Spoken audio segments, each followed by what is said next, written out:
Hello বন্ধুরা, কেমন আছো? আশা করি তোমরা ভালো আছো। তো আমি তো ভালোই আছি, মোটামুটি ভালো আছি। হ্যাঁ, আর ভালো থাকতেও হবে, এইটুখানি কথা।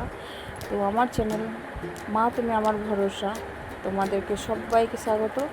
দেখো, লোভ লেগে যাবে কিন্তু এটা হচ্ছে পিঠে, হচ্ছে অনেক দিনের, তবে এখন গরম গরম পড়ে গেছে। এটা হচ্ছে আমাদের এই বছরের এই সিজনের শেষ পিঠে। আবার খুব একটা পিঠে শীতকাল ছাড়া অন্য সময় আমাদের বানিয়ে ওঠা হয় না, তবে এটাই হচ্ছে শেষ, মানে এই বছরের। জানি না আবার পরে যদি মুড হতে হয় তাহলে আবার করতেও হবে। তা সেদিন বানিয়েছিলাম তোমার কি বলে, ওই দুধ পুলি আর কটা পাটিসাপটা, আর অল্প বেশি দুধের মধ্যে আর বেশি যায়নি বলে, মানে অনেকগুলো এক্সট্রা হয়ে গেছে, দুধের মধ্যে বেশি যায়নি বলে, তাই সেগুলোকে আবার দুধ পুলি মানে সেদ্ধ পিঠে বানিয়ে নিয়েছিলাম। তাই দেখো, পিঠেগুলো সব একটা একটা করে আমি সব রেডি করছি। ওদিকে দুধ জাল হয়ে গেছে, এবার সব একটা একটা করে পিঠে রেডি করে এবার আমি মানে দুধের মধ্যে জাল দেবো। দেখো কীভাবে বানাচ্ছি পিঠেটা। এইভাবে আমার ছোট্টবেলায় আমার মাকে দেখতাম পিঠেগুলো বানাতে। আমার বাবা খুব সুন্দর পিঠে বানাতে পারে, তবে একটা জিনিস কি, আমাকে কেউ কখনো কাউকে, আমাকে বলে না, কেউ কখনো কাউকে হাত ধরে শেখায় না। আমার শেখার আগ্রহ ছিল, তাই আমি শিখেছি।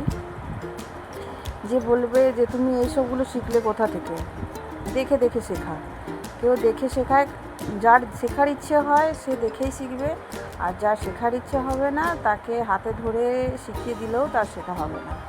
অতএব এগুলো হচ্ছে যার যার অভিজ্ঞতা, যে যেরকম পারে সে সেরকমভাবে করে। তাই দেখো, এদিকে গুড়টা আমি জাল দিয়ে দিয়েছি, এদিকে দুধটাও জাল হয়ে গেছে। দিয়ে এবার পিঠেগুলো আমি মানে দুধের মধ্যে রেডি করেই পিঠেগুলো দেবো। একা হাতে, একা সংসার, একা হাতে সব কিছু করতে হয়, ওই একা একাই করেছি। যাই হোক, দেখো মানে ওই কী বলে, আটা নয়, চালের গুঁড়োটাকে ভালো করে মেখে নিয়েছি। এই যে পিঠেটাকে এইভাবে তৈরি করেছি করে, এবার এই দুধটা গরম হয়ে গেছে, এর মধ্যে এবার ঢেলে দেবো সব পিঠেগুলো। দেখো, পিঠেগুলো নিয়ে এবার আস্তে আস্তে সব এই দুধের মধ্যে ঢেলে দেবো। তা তোমরা কে কোথা থেকে ভিডিওটা দেখছো প্লিজ কমেন্ট করে জানিও। আর যদি ভিডিওটা ভালো লেগে থাকে প্লিজ ভিডিওটাতে কমেন্ট একটি রেখে যেতে ভুলো না। আর যদি আমার ভিডিও বা আমি যতগুলো ভিডিও ছেড়েছি তোমাদের যদি দেখে ভালো লাগে, তবে একটু দয়া করে চ্যানেলটা সাবস্ক্রাইব করে দিও। কেননা জানো, এখানে সবাই কাজ করতে এসেছি, সবাই সবারকে পাশে থেকে থাকতে হবে। আমি যেমনি সবার পাশে থাকতে চাই, তোমাদেরও আমারও পাশে থাকতে হবে। না হলে কী হবে, হতাশ হয়ে কাজটার প্রতি এনার্জিটাই লস হয়ে যাবে। এটাই হচ্ছে খুব মূল কথা। কেননা একটা কোনো কাজ করতে আসলে সেখানে যদি সবসময় নেট ফল জিরোই হয়, তাহলে সেখানে কাজ করার কোনো ইচ্ছে থাকে না। তা যাই হোক, আমি জানি এই প্ল্যাটফর্মে কাজ করাটা খুব একটা সহজ পদ্ধতি নয়, তবে সহজ নয় কিন্তু কঠিনও নয়। তাই বলে আমিও এই প্ল্যাটফর্মে নেমেছি। তা তোমাদের যদি ভালো লেগে থাকে এই ভিডিওটা প্লিজ কমেন্ট করে জানিও ভিডিওটা তোমাদের কেমন লেগেছে। আর কে কোথা থেকে ভিডিওটা দেখছো, কে কোথায় থাকো প্লিজ একটু জানিও। ভিডিওটা দেখো, এই যে পিঠেগুলো সব দুধের মধ্যে দিয়ে দিয়েছি, এই যে ফুটে এই যে মানে ফুটে একদম উতলে গেল। এবার আমি বন্ধ করে দেবো দিয়ে তারপরে একদিন এটা দেখো কিছুটা ভাপিয়ে নিয়েছিলাম জল দিয়ে।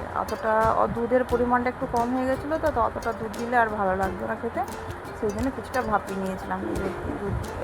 এই ভাপের পিঠে আর এই যে কটা পাটিসাপটা করেছিলাম, কোনো দিন করি না, প্রথম করেছি। পাটিসাপটাগুলো যদি ভালো হয়ে থাকে প্লিজ একটু বলো। এই যে পাটিসাপটাগুলো। আর একটা জিনিস, আমাদের ঘরে এতগুলো মাছের মধ্যে একটা মাছ মরে গেল। সে জানি যে এত ক্ষুদ্র প্রাণী কারো কোনো যায় আসে না, একটা প্রাণী মরে গেলে, কিন্তু তবুও বলি আমার খুব খারাপ লেগেছে। কেননা আমি বুঝতে পারছি ওরা অনেকগুলো রয়েছে, কিন্তু ওদের মধ্যে তো একজন ছিল, সেটাই চলে গেল, মাছটা মরে গেল, খুব খারাপ লাগলো। ওটাকে তুলে যদি আমি না এক্ষুনি ফেলি তাহলে কি হবে, জলটা গন্ধ হয়ে যাবে। সেই জন্য ওটাকে তুলে ফেলবো, তুলে বাইরে ফেলে দেবো। আর কি করব, এটাই খারাপ লাগলো। অনেক দিন ধরে মাছগুলো ছিল, জানি না মাছটার কি প্রবলেম ছিল, তা মাছটা মরে গেল। এই যে মাছটা এবার ফেলে দেবো। তো এই বলে দেখো আমার ভিডিওটা আমি এখানেই রাখলাম। তোমাদের কার কীরকম ভালো লাগলো ভিডিওতে প্লিজ কমেন্ট করে জানাতে ভুলো না। সবাই ভালো থেকো, টাটা।